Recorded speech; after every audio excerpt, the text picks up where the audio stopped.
Un soggiorno di 12 mesi a Sambuca di Sicilia al prezzo simbolico di €1. È l'iniziativa lanciata dal portale Airbnb, a cui ha aderito il comune agrigentino, già borgo più bello d'Italia nel 2016.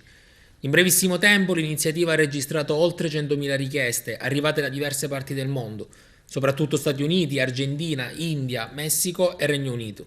I candidati sono principalmente i cosiddetti nomadi digitali, ovvero lavoratori che hanno la possibilità di svolgere la loro attività da remoto attraverso i mezzi tecnologici.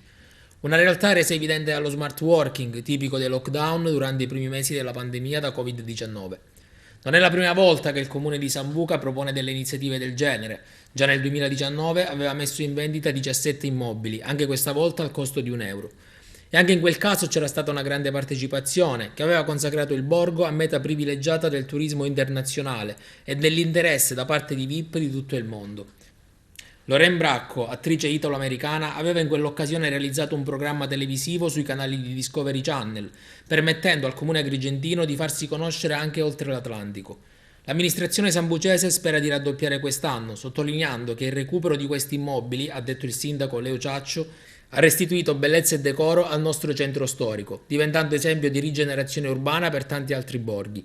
Dalla vendita delle case a €1, ripetuta quest'anno con un secondo bando, è scaturito un investimento economico stimato in almeno 25 milioni di euro, ha concluso il sindaco, dando una boccata d'ossigeno alle imprese, all'artigianato, al commercio e al tessuto produttivo di Sambuca.